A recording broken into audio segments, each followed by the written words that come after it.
Chaverim.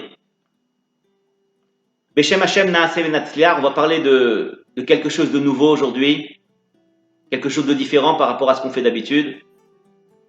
Des fois, une personne, elle peut entraîner des épreuves sur elle, par son comportement, par sa façon de parler. Et elle ne sait pas pourquoi.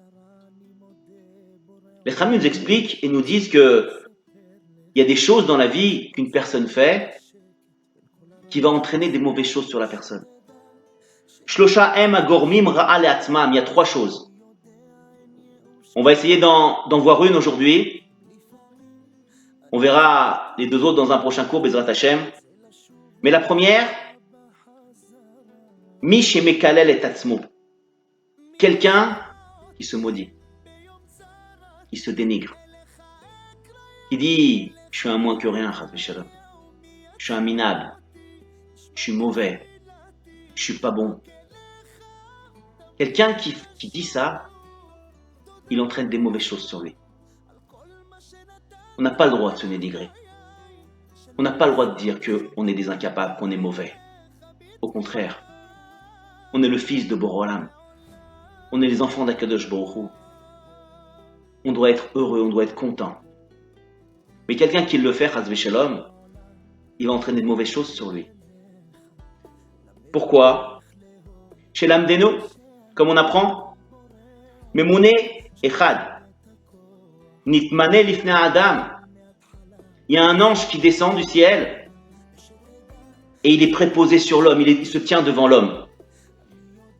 Ou Besha chez Adam Mekalel et Tatzmo, ou au moment que l'homme va se dénigrer, se maudire lui-même, à Memouné Azé, ce préposé-là, cet ange-là, Veshiveim Acherim, et 70 anges qui sont avec lui, qui sont en dessous de lui, Amamounim Tartav, qui sont en dessous de lui, Lokrim Amila. Ils prennent ce mot-là, Veomrim, Amen. Ils vont tous répondre Amen. Comme nous, quand on fait une bracha, une bénédiction, on répond Amen à la fin, qui sont les initiales de El Meler Neeman. Akadosh Baruch Hu, c'est un Dieu qui est cru, c'est la vérité. La même chose. Ce préposé-là, plus 70 anges avec lui, vont répondre Amen et vont dire c'est la vérité aussi. Chas v'shalom. Uma'alim ota lema'ala vedalim oto. On va prendre ce mot-là et on va le monter devant Akadosh Baruch Hu et on va le juger. Va'memouné aou, et ce préposé-là, cet ange-là, rodef acharav, il va poursuivre la personne ad sheose ou mashlim lo aklala chez la mila ishama. Il va le poursuivre jusqu'à qu'il va établir ce qu'il a dit, que ça va devenir vrai. Chas v'shalom. Que après ce sera les autres qui diront chas v'shalom de nous-mêmes qu'on est mauvais, qu'on est des minables, qu'on est des moins que rien. D'où est-ce qu'on apprend ça? D'où on apprend qu'il ne faut pas dire une chose comme ça. Mila gadol, mila nu gadol mi Moshe. Moshe Rabbeinu lui-même. Chez Amar, qu'est-ce qu'il a dit, Moshe Rabbeinu? Ve'im ayin ma'anenina misifrecha asher katavta. Il a dit, Moshe Rabbeinu à Akadosh Baruch Hu, il voulait détruire le Ham Israël, chas v'shalom. Quand ils ont fait le veau d'or, il a dit à Moshe Rabbeinu, je vais te faire un autre peuple, ne t'inquiète pas. Moshe Rabbeinu, il a dit non, même pas. Il lui a dit, si tu détruis ce peuple-là, tu m'effaces de ton livre. Je ne veux pas être écrit dedans, je ne veux pas que mon nom apparaisse. Les Chachamim expliquent et disent qu'à ce moment-là, Akadosh Baruch Hu est revenu sur ce qu'il a dit, malgré qu'il a fait un éder. Il a fait un vœu. Et en général, quand on fait un vœu, il faut l'établir. Une personne, les Chachamim nous expliquent, peut annuler les vœux d'une autre personne. Comme par exemple, sa fille. Sa fille fait un vœu, sans dire Bli Neder, et le père entend à ce moment-là. Le même jour, au même moment, à la même heure, À la seconde même, il dit, j'annule le vœu de ma fille. Et Akadosh Baruch Hu ne va pas lui compter comme si elle avait fait un vœu. Pareil, pour une femme, son mari peut annuler le vœu de sa femme s'il l'entend en train de parler. Si elle dit je vais faire ça et elle dit pas blinéder, son mari peut l'annuler dans la seconde même. Mais Akadosh Baruch Hu, qui peut lui annuler? Akadosh Baruch Hu, c'est les Havdil, si on peut s'exprimer ainsi. C'est comme la Kala du Ram Israël. Et le Khatan, c'est qui? C'est le Ram Israël. Il est marqué dans la dernière paracha, Bezot Abracha. Avant que Moshe Rabbeinu meure, c'est marqué Bezot Abracha Asher Berach Moshe Ish Haelokim Et Beni Israël Ifnemotu. Voici la bracha qu'il a fait, qu'il a béni Moshe Ish Haelokim, homme de Dieu. Les Chachamim et Farshim expliquent et disent pourquoi est-ce que c'est marqué Ish Haelokim, homme de Dieu? On n'a pas besoin de dire qu'il est l'homme de Dieu, tout le monde sait, puisqu'on est à la fin de la Torah. Donc on sait très bien que Moshe Rabbeinu est celui qui a emmené le Ham Israël. Le Chachamim nous explique et nous dit que pourquoi est-ce qu'on a dit Isha Elokim, la Havdil, pour nous dire que Moshe Rabbeinu c'est le Baal. Et la Kala c'est Akadosh Baruch Hu. Et Moshe Rabbeinu a été mévatel, a annulé le vœu d'Akadosh Baruch Hu. Il n'a pas détruit le Ham Israël. Alors quand on continue le texte, on dit que de là on apprend qu'un homme il ne doit pas se maudire. Et Moshe Rabbeinu il a dit quoi? Il a dit, tu sais, si maintenant tu me détruis ce peuple-là, tu m'effaces de ton livre. Shamar Zeh Letzorer Israël. Et bien que maintenant il a dit ça pour le Ham Israël. Il n'a pas dit ça pour lui. Au contraire, pour le Ham Israël.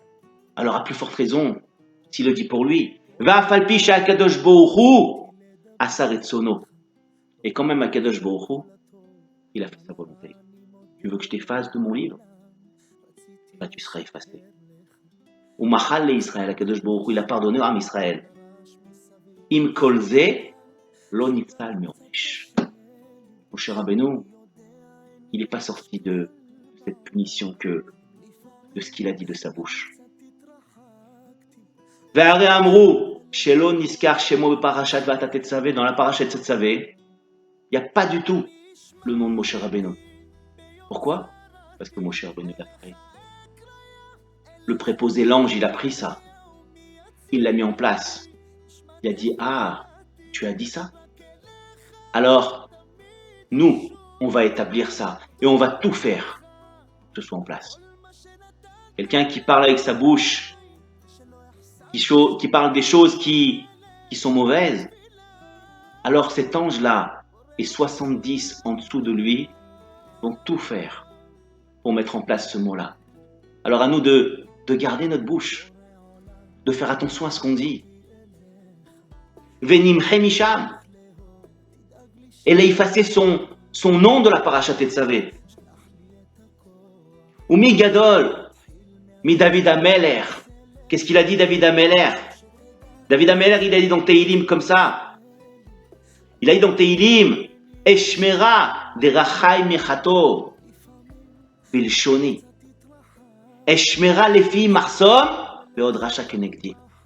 Il a dit, Eshmera, je garde des rachai mechato, mes chemins pour fauter. Bilshoni avec ma langue. Eshmera lefi marsom, je les garde avec les portes. C'est quoi les portes? C'est les lèvres et les dents qui me protègent. Pour sortir des mots de ma bouche, je ferme ma bouche. Veod racha kenegdi. Quand ce rachat-là, il est en face de moi. Maou beod aracha kenegdi. C'est qui ce rachat-là? Aïnu oto amemune. Shenitmane alze velokar amila'i. La hazika adam. C'est ce préposé-là que j'ai créé. Ce préposé-là, cet ange-là qui sort et qui prend ce mot-là pour établir ce qu'a dit la personne. Une personne, elle peut se détruire toute seule, chas v'shalom. Juste pourquoi? Une mauvaise parole de sa bouche. À nous de faire attention à ce qu'on dit. À nous de faire attention à ce qu'on fait. Dans le Siman Aleph du Shulchan Aruch, là-bas c'est marqué que quand on se lève le matin, on doit faire Netilat Yadayim.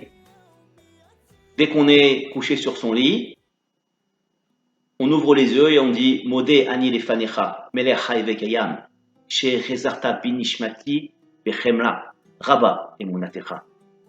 Après on se lève et on doit faire Netilat Yadayim. Netilat Yadayim, on va verser une fois de ce côté, une fois de ce côté, une fois de ce côté. On fait ça 3 fois de suite, sur chaque main. Les Khamim disent pourquoi? Parce qu'on a une touma. On a une impureté sur le corps. Pourquoi? Parce que quand on dort, notre neshama monte, Bashamaim, pour parler avec Borolam, pour se régénérer, pour dire tout ce qu'on a fait dans la journée. Et à ce moment-là, quand on dort, les Khamim expliquent et disent qu'on atteint 1/60e de la mort. On est impur. Alors, quand Akadosh Baruch Hu nous rend cette neshama-là, vu qu'on a une impureté qui se met aux extrémités, normalement on devrait se laver les mains et les pieds, mais vu que nos pieds sont couverts, on a les chaussures, on marche pas pieds nus, alors on fait Netilat uniquement sur les mains. Cette impureté-là part uniquement quand je fais ce geste-là, quand je verse de l'eau sur chaque main.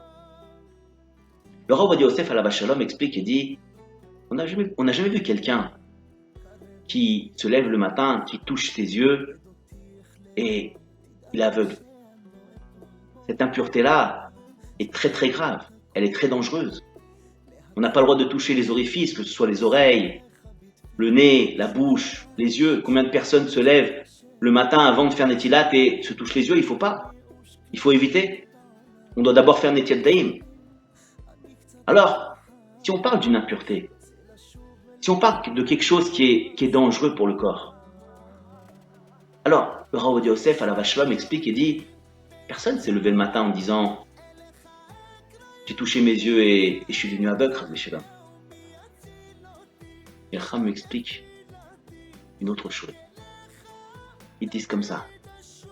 Ils disent que chaque matin, une personne, Chas v'Shalom, ne fait pas Netilat. Au fur et à mesure, dans sa vie, elle va se toucher les yeux. Elle va se toucher la bouche, le nez, les oreilles, les orifices. Cette touma-là, si elle n'a pas fait Netilat, va rentrer dans le corps. Elle fera rien la première fois. Mais au fur et à mesure dans sa vie, elle va engendrer des choses mauvaises dans le corps. Elle va grossir.